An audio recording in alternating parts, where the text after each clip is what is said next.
Memphis, Memphis, Memphis, Memphis, Memphis, Memphis, Memphis, Memphis, Memphis, Memphis, Memphis, Memphis, Memphis, Memphis, Memphis, Memphis, Memphis, Memphis. Nothing but Memphis. Everywhere we go, it's Memphis. Memphis, Tennessee, the beautiful land in the world. And I'm thankful for this guy who tweeted and said I don't have that fire in my eye no more. That game right there was for him.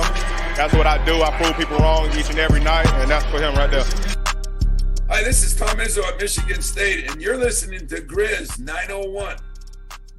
Yo, what up, Grizz Nation, and welcome back to another episode of Grizz 901 live post-game show. We're here. Me and Nate are both away from our actual studio where we normally record, but the Grizzlies took care of business. Listen, they proved me wrong. I didn't expect this team to come out, and I bet none of you all expect this team to really come out and look the way they did, but they did. They win 120-103 over the Dallas Mavericks, and it looks like Bane, he still got that hate in his eyes. I love it, man. So tonight we're going to get into the game recap as we always do. In the second segment, we have a Grizz trivia question. I have a local Memphis Tigers trivia question because, listen, the Tigers have been playing well. They have some big wins, so I had to bring a Memphis Tigers question, Grizzlies style, into the trivia segment of the Grizz trivia. And then we're going to talk a little bit more about the Ja Morant news. As you all know, everybody's devastated, but the Grizzlies keep winning. But we still want to talk about what that looks like, but how does that affect the future in this team? And last thing is we're going to look at the Clippers as we we'll play them on Friday the 12th. But listen, that's all we got. Let's go ahead and bring in our guy.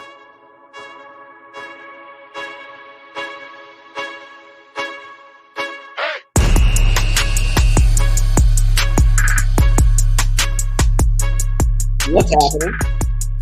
What's up, man? What up? What's happening? I'm confused. We'll see. Like the Grizzlies, tried, and the Mavericks looks like they got punched in the mouth, and there were some issues. Ooh, Josh Green getting some cardio in out there. Saw Morris twin get some cardio. So here's the deal: if you're sitting there and you're saying, Nate, it looks like you're doing this from a hotel bed. It's because I am. And I'm at a work function at which I said, hey, team, love this, but got a whole community of Grizz fans I got to go support. So came up here to the hotel room, decided, hey, we're going to go and we're going to do this. We did the work events. Now we're going to come do this. Yeah. The only thing I saw was a fourth quarter where the Grizzlies turned it over 10 times. So I don't know what's happening. You're going to have to tell me. All right, so I'm going to let the chat help out a little bit as LOL Nope Jones says, whoa, and then he says, whoa. I'm going to listen. 3-0 road trip. Nobody expected that. As I can't even read that. My setup is not the same. I'm looking at a much smaller camera. I'm thinking that says James Jr. It's so far away. Yes. But, we're talking about a 3-0 road trip, man. You couldn't ask for anything better than that. Let's go ahead and break it down quarter by quarter, okay? And it's just going to be very simple. The Grizzlies, they came out hot. And the reason is they came out with energy and effort. And they went up 29-22. And honestly, they got down by 7. I believe it was 7 or so very early into the first quarter. And then to hold the Mavericks to 22 points in the first quarter is huge because I think they averaged 30, if I'm not mistaken, in the first quarter alone. Desmond Bane, I think he had 10 first quarter points. It was very, very quick, man. He was getting to the rim. That whatever that is, little hook, little baby hook off the glass, that's a very hard shot. And then we get to the second quarter and 39 points in the second quarter. They shot well. They played well. They looked like they had more energy by far. And at that point, it was just kind of maintain the lead. And unfortunately, we see Marcus Smart go down in the second half. If everybody saw that, it's a dislocated finger. It's to the shooting hand, which is unfortunate to all that because within shooting, you have to feel the ball. Because you have to feel the ball, if you have a swollen finger or a finger that has a lack of sensation in it, Google doctor says it takes up to 6 weeks to heal. Listen, I've had both pinkies. They don't actually go the right way anymore. Both pinkies have done that. I'm not a shooter per se, but I'm afraid that we're going to be without Marcus Smart for a little bit. And so as looks like who as John 17 says, I don't think Marcus Smart's back next game. I would be shocked if he's back next game, especially because it's on the shooting hand. He's going to eventually have to tape him up. But all in all, the Grizzlies play well. They out-rebounded them, and they punched them in the mouth. And if you missed the David Roddy dunk, you got to go watch that one. I did see the David Roddy dunk. All right. Roddy Gang back up for at least one game. Roddy Gang back up. Did Marcus Smart dislocated his finger celebrating a three-pointer? It wasn't even celebrating. Like, he put his hand up, like to do the, what is it? Do that or something like that. And that finger, this finger, the ring finger, didn't come back up. Like, it, usually it's like something like that or whatever. But like this one, it just stayed down. So it was this. And I was like, he goes, what in the finger? Grizzlies? I don't know, man. Is that not just how the season has gone? It's like Steven Adams is out. BC has a setback. Ja's now out. And then Marcus Smart dislocates his finger holding up a three. Dude. Yo, I see Vince, his stats tonight were 6, 6, and 6. The Devil's on this team, man. The Devil's I don't know what's going on. How does that happen? Yeah. Well, as LOL, nope. Jones wants to know from you, Nate. Roddy fan club back? Roddy Gang all the way back for at least 24 hours. Who knows? He'll probably break his foot getting an eye. Yeah. That's the way this thing works. Yeah, something bad will happen. But as D'Angelo says, we're effing cursed, man, with injuries. It's bad. But listen, all in all, the Grizzlies played well. We're going to break down the game as much as we possibly can. Just by me seeing most of it, and you just kind of, I wanted you to make sure you were here because we're going to talk a lot through the jaw stuff and the future of what the Grizzlies look like. And I know this is a great feeling. I don't want to bring us down from there. I do want to talk about what the future might look like because I do think that's important. But let's go through the stats real quick. And this is the telling thing for me is, the Grizzlies shot 37 3-pointers, right? They shot 37.8%. That's fine, especially as a team. It's fine. The rebounding, 54 to 33, 18 to 8 on the offensive boards.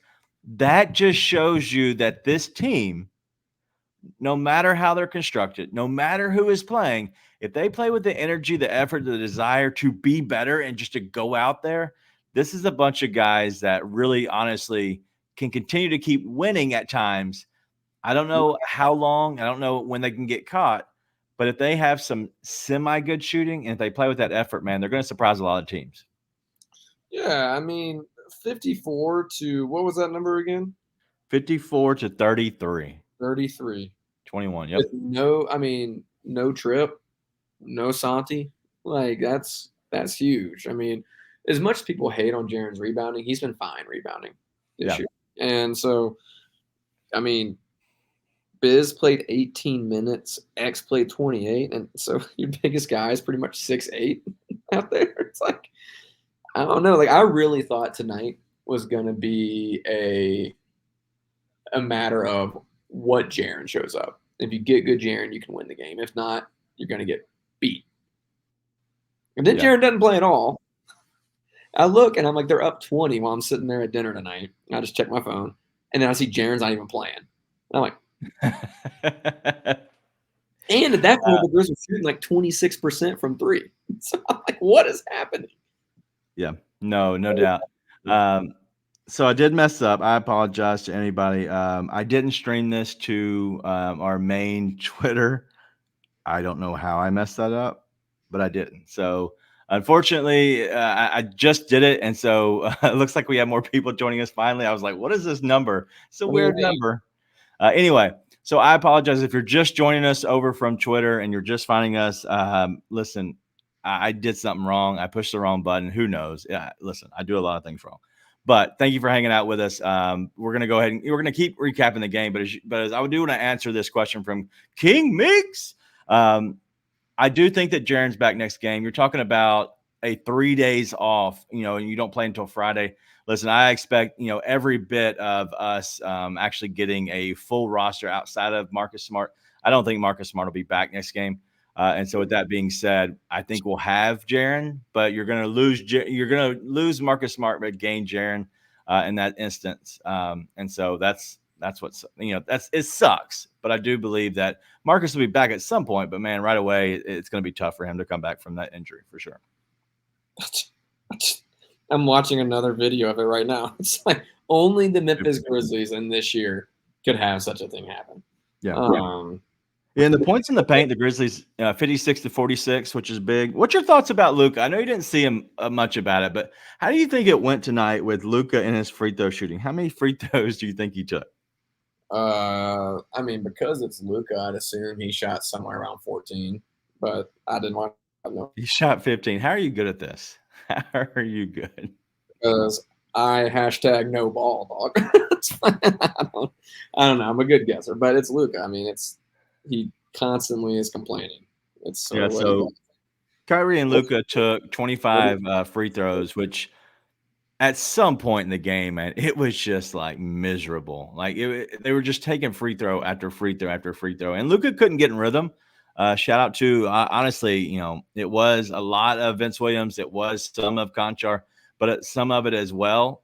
A big part of it was Xavier Tillman. Xavier Tillman played amazingly well, especially defensively. Offensively, yes, but amazingly on the defensive end with big blocks and a lot of trash talking to Kyrie Irving in the bench. Oh, really?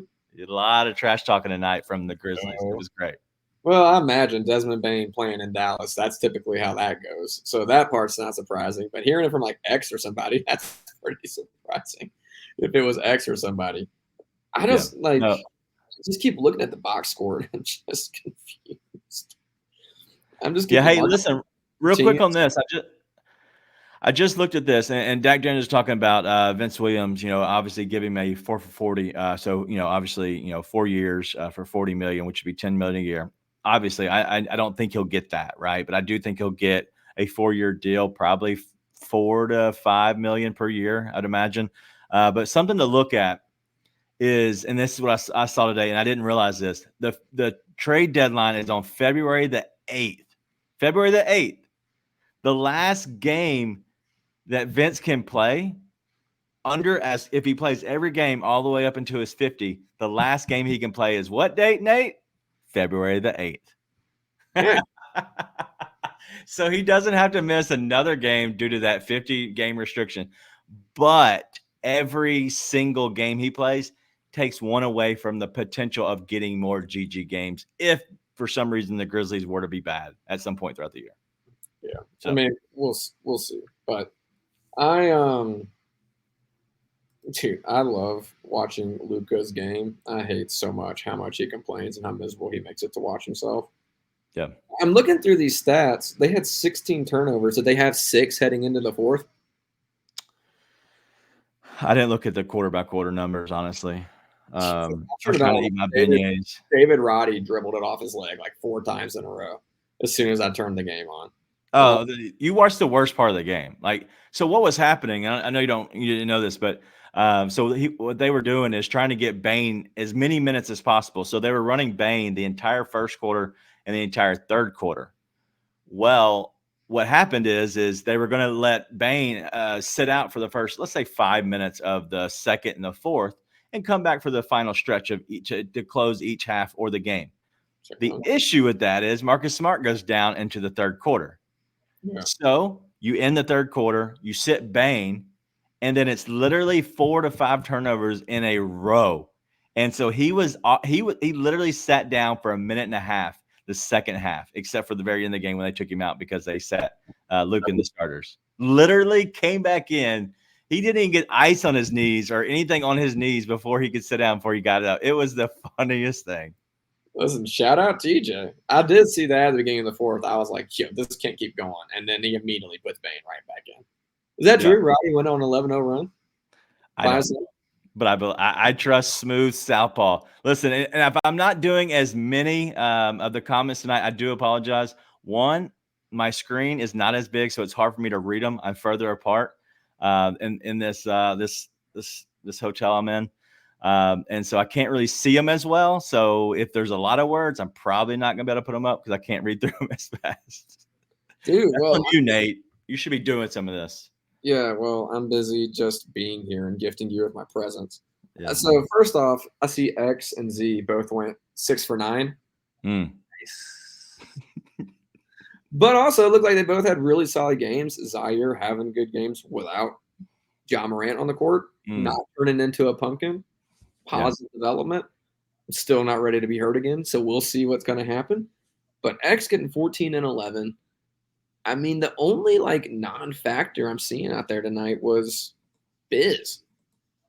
Yeah, Biz, he looked out of it because they were so small. He couldn't stay. They were trying to switch him on to anybody they could out on the perimeter, and that's what it was.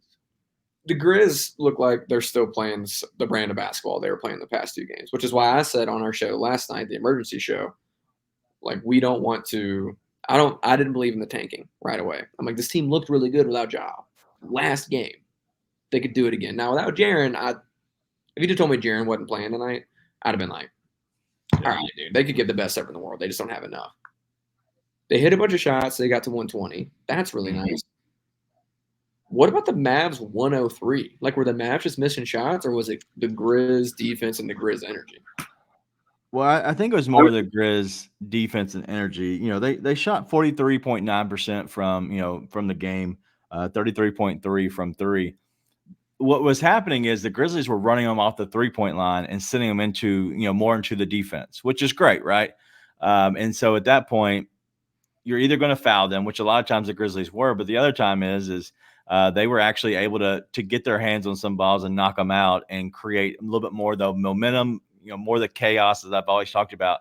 And at that point, you're talking about moving more and getting them off their speed. They want to slow the ball down completely. And so the defense was it. They were missing shots, but it wasn't even that. It wasn't that they were missing shots or wide open shots. Is that the Grizzlies weren't giving them the shots that they probably, feel comfortable taking. Right. And so it was kind of mucking it up a little bit and causing that chaos as they always do. But you're talking about guys, without Jaren, but you're talking about guys like Vince Williams, and even Zaire, has played well defensively, but also Marcus Smart. And then X played amazing defense tonight. So all of that, you're talking about, guys that really just got after it. And then Desmond Bane, I believe he ended with, 9 rebounds. And so him being the rebounding leader off the starters and then X being the rebounder leader overall with 11, that's big, real big. Well, and if you're a betting person, then you should tune into Grizz 901 because I believe somebody was saying we get the return of the Bane rebounds tonight. Just saying, it's free money. Shameless plug. But speaking of that, Bluff City Bets, I did put out one bet for this game. It was an easy one. I put out that it would be Kyrie Irving for over 6.5 rebounds. He had 8. Easy enough, man. Easy enough. So, but yeah, overall tonight, man, the game was good. It was a game where the team really just showed out and showed a lot of heart. That's where it all comes down to. And so I'm curious how long this can last because as of right now, it looks like, it's coming together. It looks like they're allowing them to play without expectations. But as we all know, it eventually kind of figures itself out, right? The cream kind of rises to the top and it kind of settles. I do think this team plays when they're playing with the effort, when they're pushing the ball, they all kind of fall into their right spots that they should be, right? And so I think this team will be fine if they can keep playing with that momentum. The issue with now, and we'll talk about this more in the second segment, what do you do for ball handling? I don't know, because if you're without Marcus Smart, what do you do now? Let's somebody check on Derrick Rose's legs. See if he gets a bionic hammy. Jacob Gilliard's about to bind himself back on the Memphis Grizzlies is what's about to happen. Okay, with that, I don't know if he can. How much, literally there might be 20 games left of that number. They're getting up to that 90 number. Dog. I don't know. Okay, you have 20 games individually for him, right? 20-something games or something? Yeah. Yeah. Well, start. Guess what? No, he's had 25 at least. Okay, then you are a Memphis Grizzly again. What do you mean? Like, I don't think it's that long before Marcus Smart comes back. It for sure is going to be like, I would imagine he's out for at least a game or a couple, right? I mean, but again, it wasn't bad. He literally shot the three with a dislocated finger. So it's like he didn't notice. I don't like all that to say, Jacob Gilliard has enough games left to cover you until Smart's back. And then hopefully Derrick Rose's hamstring works again. But I mean, like, at the end of the day, you're not at a point where you're going to make the trades to bring pieces in. So it's like you got to work with what you got. And what you got is Jacob Gilliard and Derrick Rose's hamstring. And that's pretty much all the cavalry has to come in. This is where we are as some Memphis Grizzlies fans. Like, Jaren, I imagine, will be back next game. But, like, he will. Here's my thing, man. It's like, why can't we have anything nice? The Giants, but, like, we just talked about it, and it happening in the night. The team's looking like the team. The team's looking good. But, like, now Smart's out, too. Like, who did we piss off? Well, you know how it always happens. Like, it's so bad that maybe it's so bad we're getting it all right now. Maybe we're getting it all. Somebody owes the church money. All I'm saying is somebody got to go and say your Hail Marys because this can't keep happening. Something good has to happen. Dog. Yeah, I would. D'Angelo's saying, I'm curious what the Mavericks fan base is angry about. Like, they have to be irate right now. Somebody that's in here, just take one for the team. Go hop in some Mav spaces for a minute and come back with a report. I do want to hear what's going on there because that can't be good. But y'all got to understand, I didn't watch this game. Like, I literally turned it on in the fourth quarter, and all I see is David Roddy dribbling it off his leg. And then I hear Marcus Smart's out for the rest of the game with a dislocated finger. And I'm like, what the hell? And we're up by 20 points. And then I see it happen on a wide open three-pointer. And I'm like, what's going on? Like, if you're wondering why I'm all over the place, I don't know what is happening. Yeah. I'm so confused. So D'Angelo did go back there, go there probably before this. I don't know when he went there. Said that they weren't happy. And as Zach Daniel says that maybe it was Robert Pear that committed the tax fraud, and it's the karma, the bad karma. So I don't know. All right. So listen, that's a lot of the game recap. I don't want to get into that too much. I do want to talk more about Ja Morant and kind of the future. Just for one, I know that, we're probably going to shorten some of these shows just to be completely honest. We'll probably, close it in around 45 minutes to an hour, especially as we're going through the season, if it gets to the point where they start losing. But listen, we're down for the entire season and playoffs. We're always going to be here for the post-game shows. We have made some adjustments on, different things we're going to try to do. And so to give you a heads up on that, for the second segment, we're going to continue to still have Grizz trivia. As you always know, we dig in more into the game. We're going to continue to still do that, but I think what we want to do is we want to have a different look, a different viewpoint. And it's going to be, what's on the radar or who's on the radar. Okay. So we're going to give you one topic it's the second segment of every show. And we're going to actually dive into that, whether it be a trade that we're looking at, especially coming up on trade season, whether it be a guy in the draft, whether it be one of the guys on the team that's playing well, maybe it's Brandon Clark returning from injury. We're going to look into this and try to dive a little bit more in depth. And so we can get more strategic on this because, yes, they're winning right now. We don't want to take that away. They're playing well. But we also want to make sure that we're set up to give you the content you deserve. And so in the second segment, not tonight and probably not this week, but maybe starting next week, we're going to look into kind of what's on our radar and what we're looking at so we can kind of take an in-depth look on different things. So anyway, that's enough of the game recap. We're going to come back with Grizz trivia. I have a good one tonight. It's a Memphis Tigers based one. I know there's zero chance you'll get it right, but you never know. All right, let's go. Let's see what makes Ja so special. I love this one from Brevin. We'll be right back in a minute. not just the level of individual talent that he plays, but it's also the level of his mind. We haven't gotten cross-court open shot this year. We haven't seen that pass a lot. Number one, you got to respect him going to the basket. There's a roller. I got to watch the roller. He has the mind to be able to say, I see all of that, and now I see this guy over here. I'm going to get him this open shot. How shifty he is to always be going forward. It's usually side to side. Yeah. His dribble moves are side to side, but going forward. Right. Which is very hard to defend. I just want to get you, as many times can I get you to do this? But for him, it's not here. It is here, which is with are his moves to get down the floor. It's awkward for a defender to try to catch a cadence. You dribble. So now what I do is when you go put that ball down, I'm going for it. But with him, it's hard for my cadence. But what's my cadence for you? I don't know what it is. Tune in to the Anthony Sane Show Wednesdays and Fridays at 12 p.m. weekly on the Bluff City Media YouTube channel.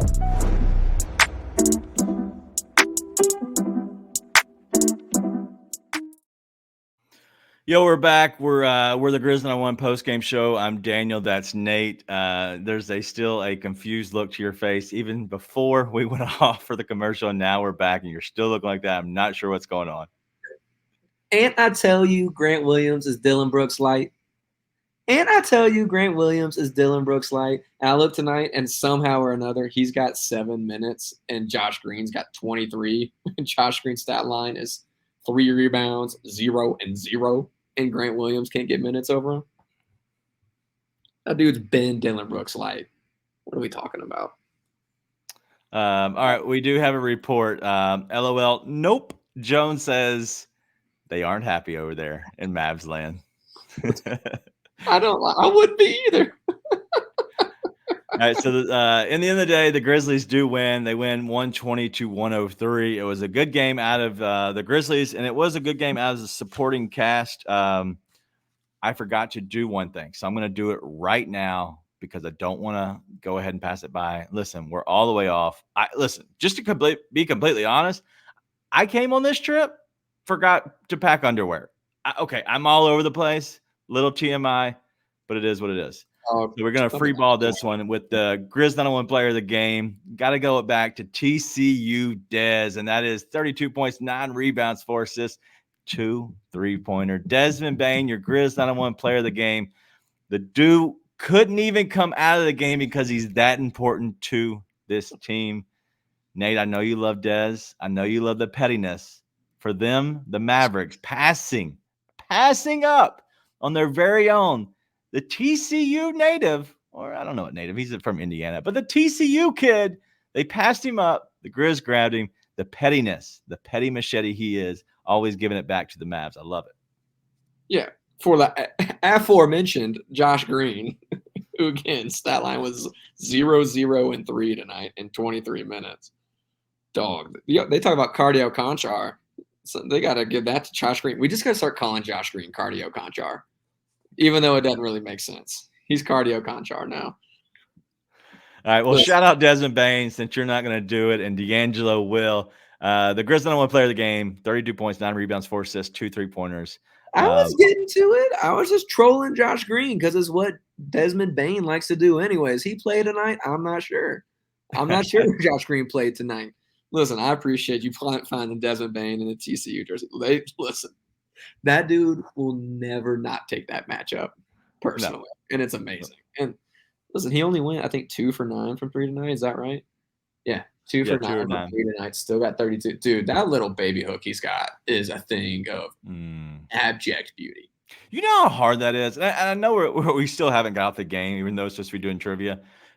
I want next time anyone goes to the gym, whether you ball or not, next time you go, try to run fast, right? Dribble fast as you possibly can, because that's literally what he's doing.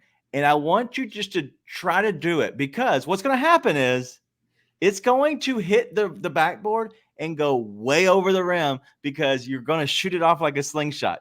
That is one of the hardest things. Like, the angle of that is outside of the square. Like, you're literally a foot over from the square to make the English go in. It's ridiculous. It makes no sense. And he'll do it off the high glass sometimes. Like, it's not even just in the square. He will send that somebody. off the top of the backboard. And it's like, it makes no sense. Dude, the Desmond Bain 3-level score relief, we all knew he had another step in his game, but my God, dude. Yeah. Oof. Yeah, Dez is a dog. Yeah. Yes. LOL. Nope. Jones says Dez is out here doing calculus for a layup. There's a Sherlock Holmes. He's like, at this 30-degree angle, if I go off to it's crazy, dude. It's crazy, but yeah. All right, let's go ahead and get into Grizz trivia. I know you're all going to love this, especially if you are a Memphis Tigers fan. But then the Grizz trivia, you were going back into the draft for you, Nate. Oh, goody. Nate, very simple. The Grizzlies have drafted one University of Memphis player of all time. Just one. Who is he? D'Angelo Williams. It's not Michael. It's not Michael Carter Williams, is it? He was when he goes. Michael Carter Williams was a orangeman. I don't know. Syracuse is orange. I know, dude. If you know this, turn your comments off. Actually, I don't have the comments. I don't know who this is. Are you kidding me? You're combining Memphis Grizzlies deep history and the draft. Dude, are we serious? You don't know? Like, literally, there's been one. Daniel, I've only recently become a draft expert because of David Roddy. That's literally it. That is the extent. I don't even know. I couldn't tell you who got drafted first overall last year, probably.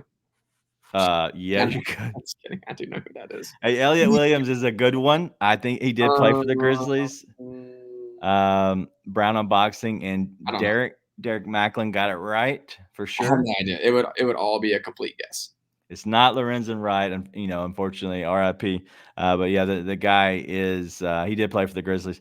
But we're gonna go with Antonio Burks. Really?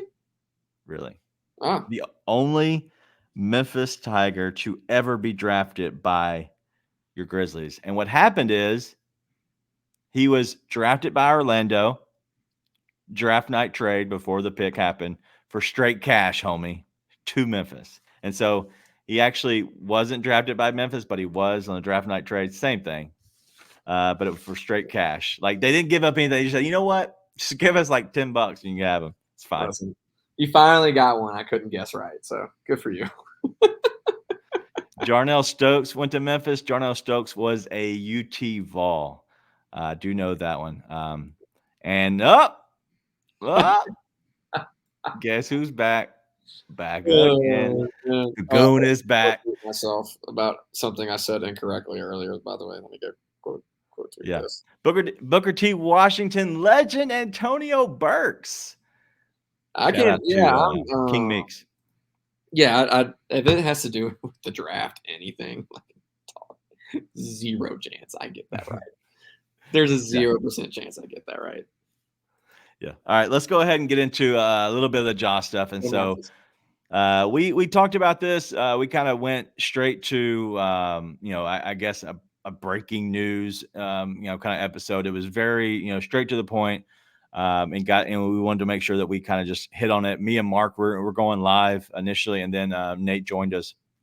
But my thing with Ja, man, this is what I want to talk about the most, is the fact that I want to kind of clear up a little bit. Like, I know that a lot of people are mad about the training staff and, maybe some of the murkiness behind what happened. From my understanding, and some of this is speculation, some of this is a little bit of knowledge, is he was probably hurt a little bit. He kind of hit hard during that Lakers game. And then, as you always do, you get a little bit of a workout in the next day. You always, you learn this from sports. If you ever play, you don't just sit on your couch. Like, if you're hurting, whatever, you go through a little bit of a workout. You try to get your muscles, you try to get going again. And honestly, I think it probably felt like a muscle strain, because that's kind of what a labrum feels like. It's across, the front of the shoulder. And that's probably what it felt like, was a muscle strain. And so Ja Morant probably did something, strained it, did a little too much of a workout. It didn't feel right. And so they probably thought it was a muscle strain. during a actual workout, like just kind of lifting weights or whatever he was doing. And then you go to the game, and then the next day it is an MRI, and it comes back where it was some kind of a strain to that labrum. So that's kind of, I don't know. Like, as far as the murkiness around it, I have no issue with the way it was reported. I know some people have issues with the way it was reported. I don't, because they didn't think it was that bad, and then it turned out to be that bad. I don't think there was anything like hidden as far as that goes. That doesn't necessarily mean they haven't been bad about it in the past, but generally speaking, I wasn't mad about that. But it says he dislocated his shoulder in the training session. It's not a dislocation. A subluxation of his right shoulder. That's a dislocation. Am I wrong? I'm pretty positive that's what that is. I don't know. Like, my issue, again, even with just the injuries, injuries happen, right? And like even like BC's Achilles, Marcus Smart's ankle, all that stuff, Desmond Bane's toes, initial injury, all that happens. The reason I'm starting to lose trust in the staff is because of the way it's managed every time. Yeah. Like, Jaren had probably multiple setbacks, if we're being honest. Yeah. When he got injured. Steve-O clearly didn't go the way it should have gone. And listen, I'm not saying this is an easy job, but let's just mark it out. Jaren, Steve-O, BC, and then Ja gets hurt in a training session. I'm not saying what's a training session? Both my labrums. I understand. There's a lot of wear and tear that goes into labral tear. But dude, at some point, your job is to keep guys healthy, and they're not healthy. Like, I agree. At some point, that's your job. And when it's 2 or 3 different guys that are major pieces, Jaren, BC, Steve-O, have experienced setbacks, like, at a certain point, it's your job to keep that from happening. And it's like maybe they just have unbelievably terrible luck. Yeah. But at a certain point, it's your job to keep guys healthy. As LOL Nope Jones says, communication, it's definitely suspect, right? And so I think that's what all this surrounds it. Like, a lot of it hasn't been good, right? And so you end up having a little PTSD. I think somebody said about the Adams thing. You're talking about Adams and you're talking about Jaren, at one time, and then like obviously Ja having the issue, like, with his knee in the playoffs at one time. There's been so many issues that kind of end up adding up to where if this was on its own thing, maybe you overlook it. It is what it is. But you're already like, all right, this isn't adding up. There's something not right. How do all these players keep getting hurt? And so I get it. I get the frustration completely. I'm frustrated too. I don't understand how we can have this many things go wrong, but also know that sometimes just bad things just compile, right? But I do think that there needs to be looked into what's going on, because this is a lot of issues. And I don't know. I wasn't there at the workout. Maybe they were there and people were hanging out and he was just doing his normal lifting weights. I don't know, man. I'm not gonna speculate on that too much. And if so, they need to do a better job of communicating that. 'Cause I see Alan up here saying this was not a team activity, but the press release says during a training session, he had a subluxation of his right shoulder. A training session could be your own. Like, hey, I'm going to lift this morning from 8 to 9. Okay, then it could be like individual, something else. But it says during a training session, he dislocated his right shoulder. It's basically what that says. So you just want more clarity to what's going on.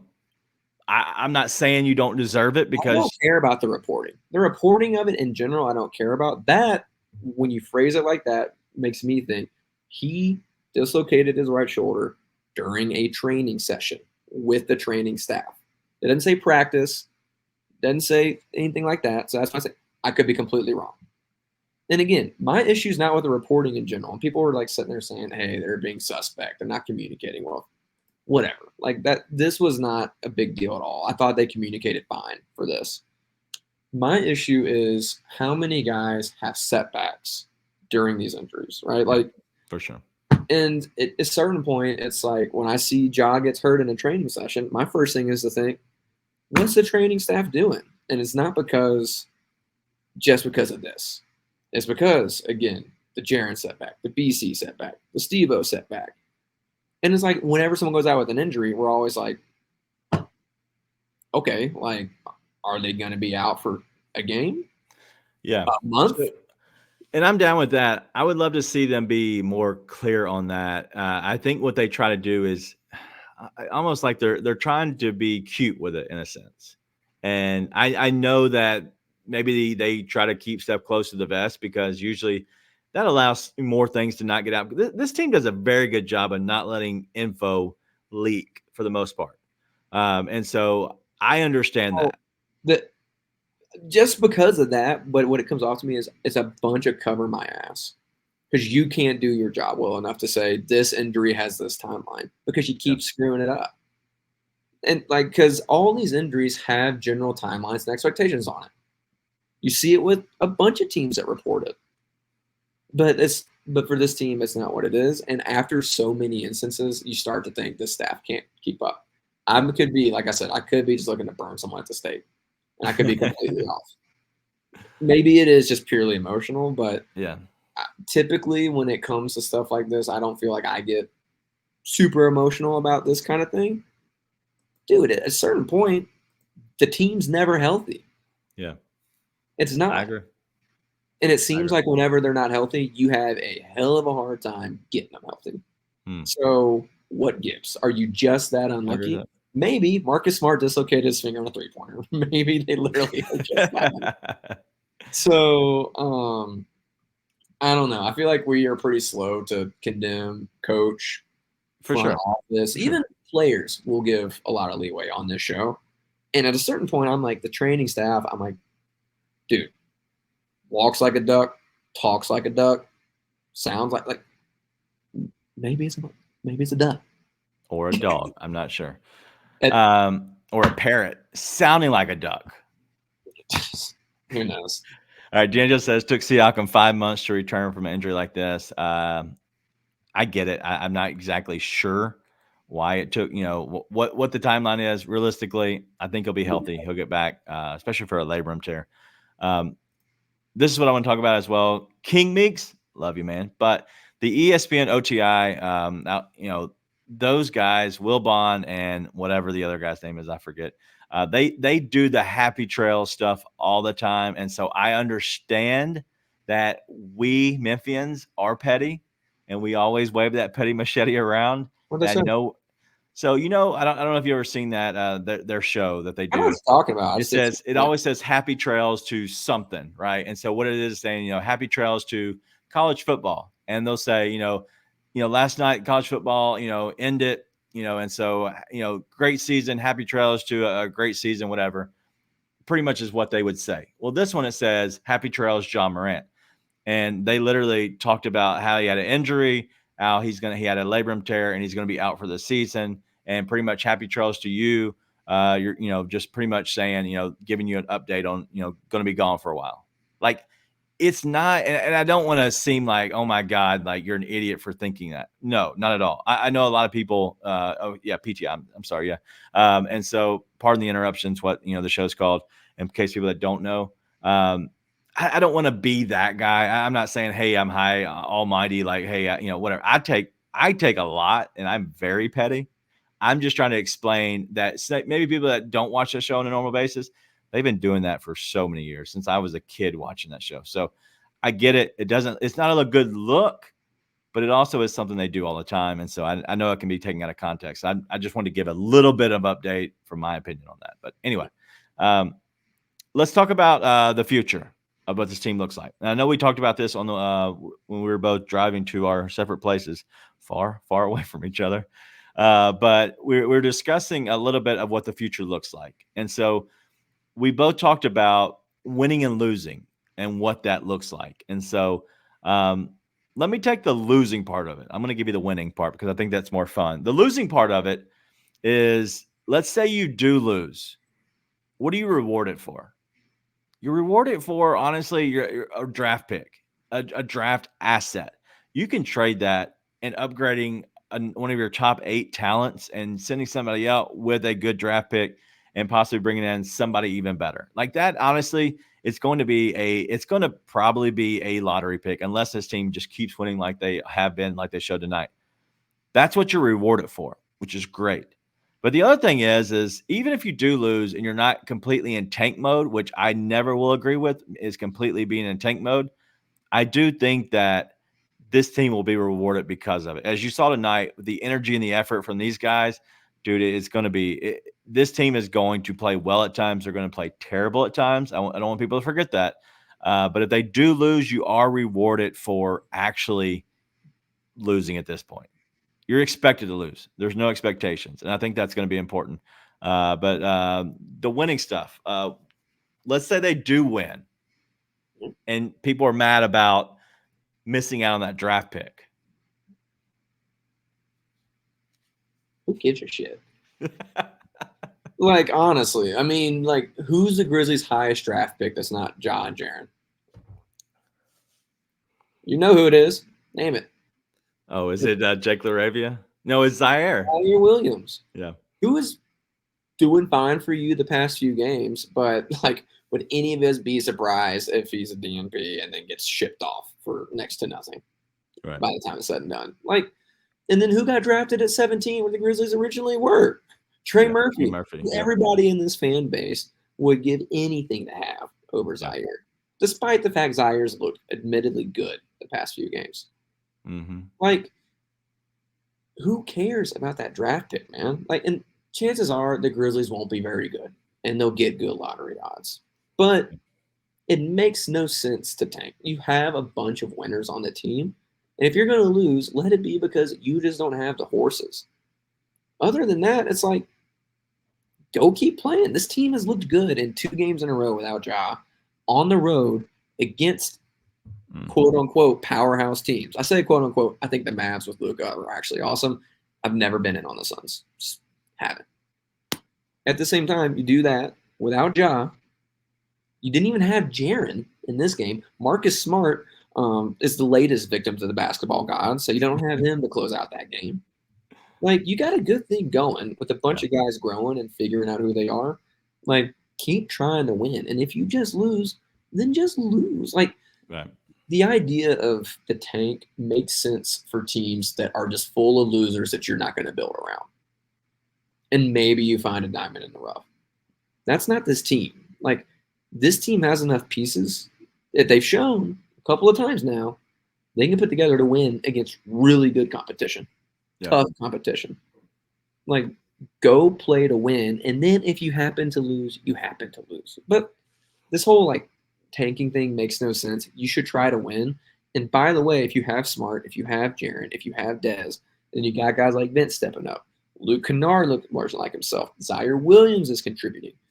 Dude, you could still mess around, find yourself in a play-in. And in my mind, if you can sneak into the playoffs, even if you lose in the first round, even if you win only a game in the first round, that's more successful than the quote-unquote tank. And like saying, I don't even see how you could do it. You have too many winners on this team. Unless you just don't play them. You would have to not play your guys. Yeah. That's the only way to do it. And that makes no sense either.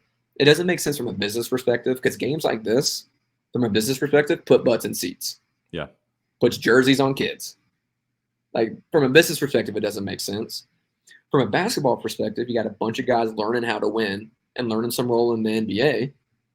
And then purely from just a product perspective, like, you don't want to see that. Nobody wants to see that. And it teaches losing habits. It makes no sense. It makes no sense. So you're going to keep trying to win. And quite frankly, it's looking like you might actually do it. So yeah, so the Grizzlies have 45 games now remaining. They can go, I believe it's 27-18 to get to 41-41 to 500 record. I'm not saying it's not doable, but that's going to be winning at this pace, even with now the injuries, now to Marcus Smart possibly. Like, it's going to be tough, okay? And I want people to understand that we're not always going to have every game like this where they actually come out and they look so good. But the great thing about this, there is zero expectations. The team is playing like they have a weight lifted off their shoulder. I know that they hated every minute of going 6-19 to start that without Ja, and then Ja coming back, and then all of a sudden you're then now fighting again. I just hope that we don't have guys, overdo it. That's my biggest thing. Is I want this team to be good. I don't want it to be because actually Desmond Bain just completely kills himself to make this team good. Because at that point, at what cost are you doing that for? Okay, so as long as it's not that, we're talking about if the Grizzlies lose, they get a good draft pick. If the Grizzlies win, one, it's more enjoyable. But two, that means that Ja or Dez, I'm sorry, not Ja, but Dez or Jaren stepped up and is becoming a real player in this league, like a real player. I'm not talking about like, hey, whenever, they can be the number 2. I'm talking about a real player in this league, which is awesome, which means that when you get back Ja next year and then you get back potentially Adams or whatever pieces they add, this team is only going to be better next year. It helps that Vince is a damn maniac, dude. Yeah. I love Vince Williams so much, dude. He is a psychopath out there. It is incredible. That's more likely. I do not want to be president of nothing, please. What about the ski instructor? I'd be snowboarding. Even that, I'd rather not. I like my current job. I like my current job and my current side job. I'll stick with that. That's just because you're there. So Saints saying 4-1, 2-3, 2-0, like you can actually you can get there with the math. And I know on Saints show live on Wednesdays and Fridays at noon, he's talked about a lot. Just taking it bite-sized pieces, and that's what kind of I'm trying to do for here is trying to break it down just to get to 500, just to make it more realistic. And I think that's possible. I don't think it's completely out of the question, but I do think it's going to be for sure hard. But as some people are saying, as D'Angelo's saying, Vince is awesome, man. It's awesome to watch him play. It really is, just because the things he does is things that honestly are, you got to have a little bit of craziness, which is cool. I like a little bit of craziness, but also you just got to just ball out. You just know your role and do that. And that's really what he's doing. He's not doing, not giving you, losing plays.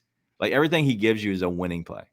Well, and Vince, Marcus, Jaren lineups are going to absolutely murder. They are. Like they don't. You're like, who's going to make a shot? You ain't got to worry about it. You just let that take care of itself, buddy. They're going to be okay. Like those guys can defend. And so you're saying all the unders? Not necessarily. The Grizz keep putting up 120. That's how. I don't know. Yeah, the under hit again tonight. But, dude, here's the thing. You look at that, and even that math. My math for this road trip would have been 0-3. I did 1-2, but yes. Close. It doesn't matter. 3-0. We talked about this at the beginning of the season. They just could dick around and run 4 off, and that's when they, really sucked. Yeah. Now you got guys that actually could put it together, look like a team that could compete with anyone on any given night. Dude, they can mess around. Could they beat the Clippers at home? Yes. Could they beat the Knicks at home? Yes. Could they beat the Warriors at home on MLK Day? As long as Draymond doesn't put anyone else out for the season, yes. God, I kind of hope he punches somebody. I don't want to talk about Draymond stuff, dude. It's just stupid. The whole thing's just stupid. He is. And then it's like after that, Timberwolves, Raptors, Heat, Magic, Pacers, Kings.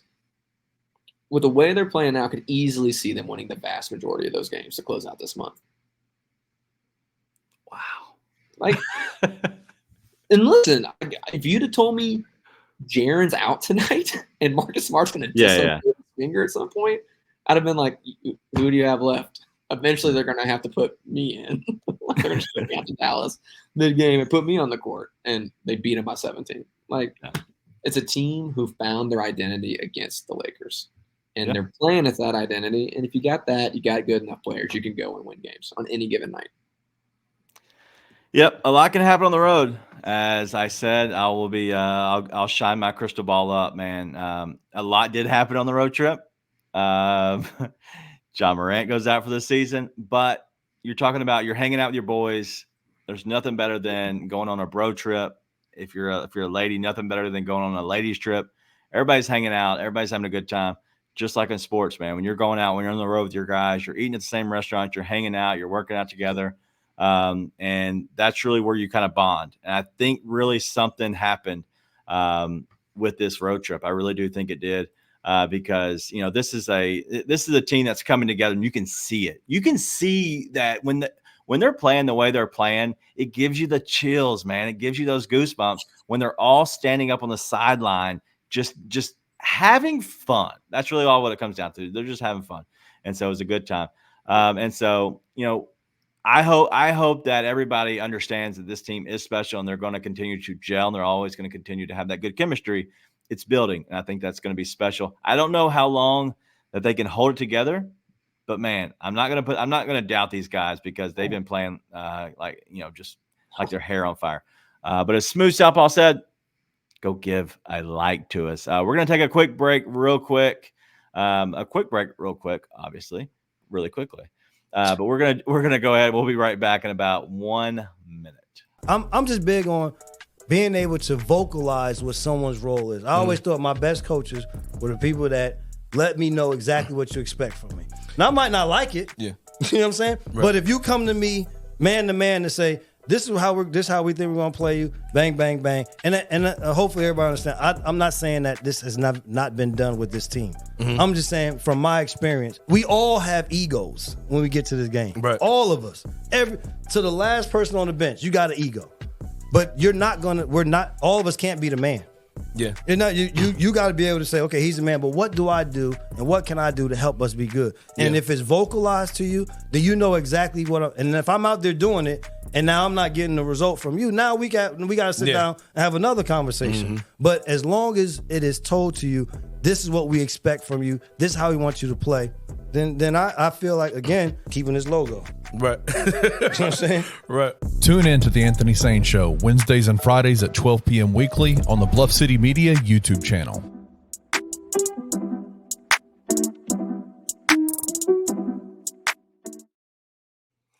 All right, this is the Grizz 91 podcast. If you would do us a favor, hit the like button, but also on the YouTube channel, subscribe to it. It's free, costs nothing. But if you want to sign up and be a part of the Discord channel, be a Bluff City Media Insider, it's $5 a month.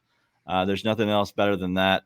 But if you're watching this over on Twitter, thankfully, I realized that we were missing some views. Go ahead and hit the like and the share. But one other thing, Nate, do you know who Pews is? Of course I know who Pews is. Well, you all should know who Pews is. They've been around for forever. They are a flower shop, right? Well, not to be contrarian, but they are more than just a flower shop. They're also a commercial landscape maintenance. Pew's been around for over 30 plus years, servicing the Mid-South. But did you know that now Pew's does residential lawn care? Did not know that.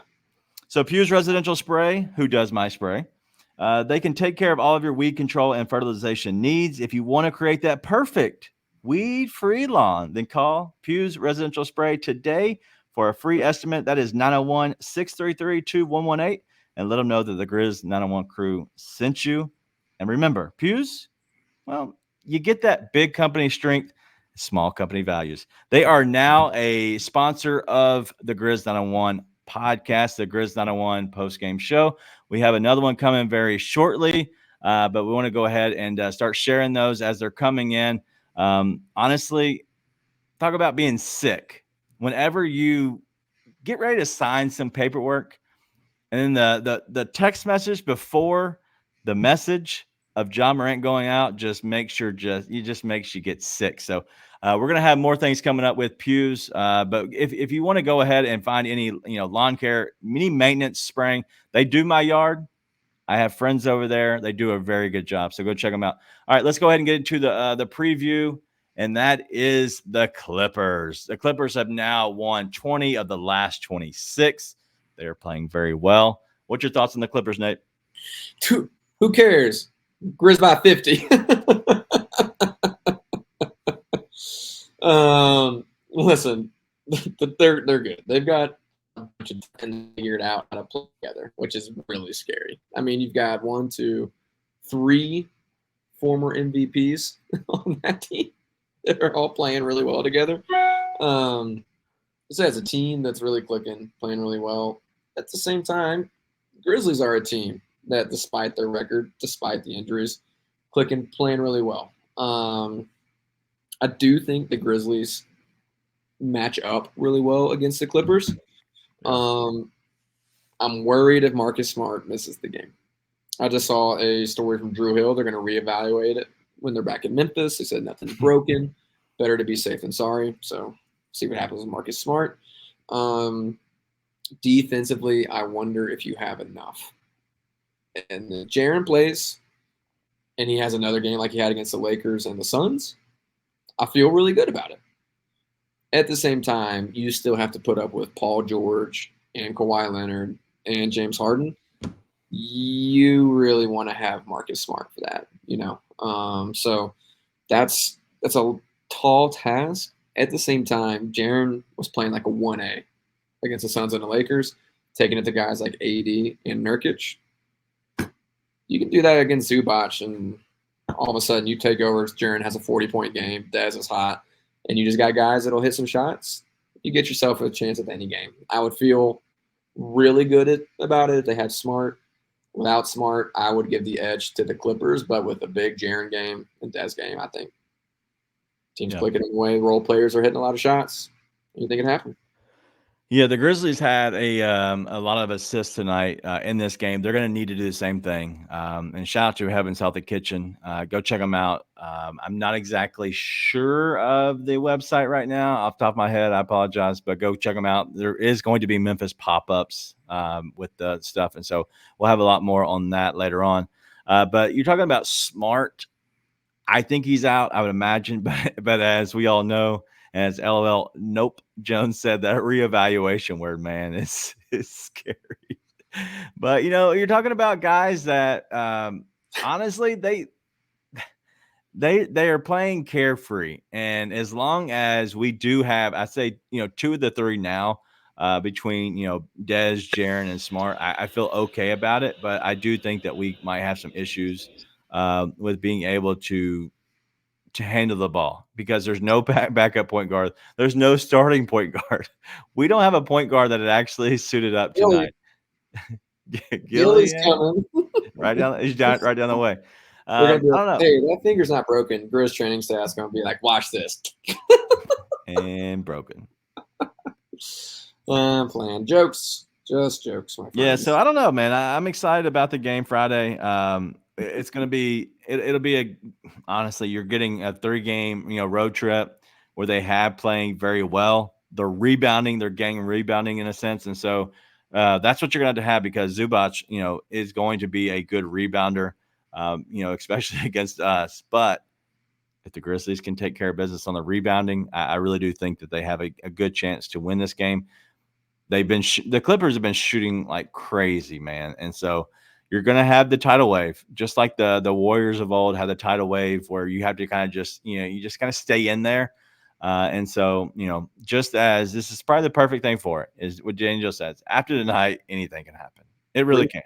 And so we're going to keep, we're going to keep living by that, right? Because there's no reason not to. They're giving us no reason not to. So at this point, even if they do lose, they're expected to. But you know what? I feel good about the Knicks. I feel then good about the Warriors. The Timberwolves, that's a little different because they have a lot of size. But really, there's nothing that scares me that this team can't do now. And so I'm hoping that this team really does show up and show out and continue to keep showing out. And so I'm excited. I think Friday's going to be good. I know I'll be here. We're not sure if you're going to do this because I'm going to take off Saturday's game.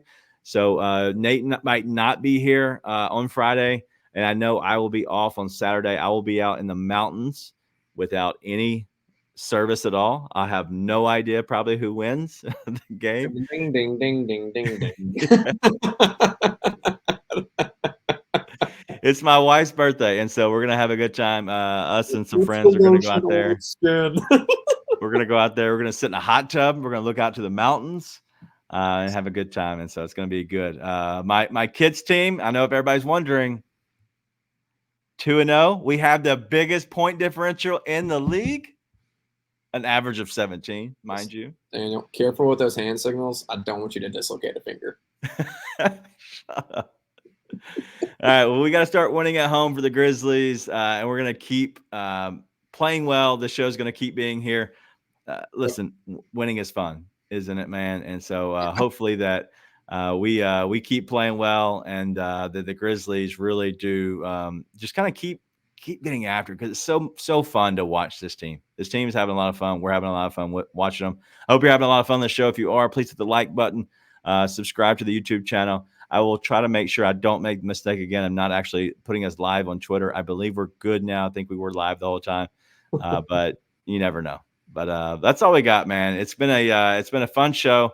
I hope everybody is having a good night out there. And so that's it. We're on the road. Daddy's going back home tomorrow. Be nice. Tell your friends.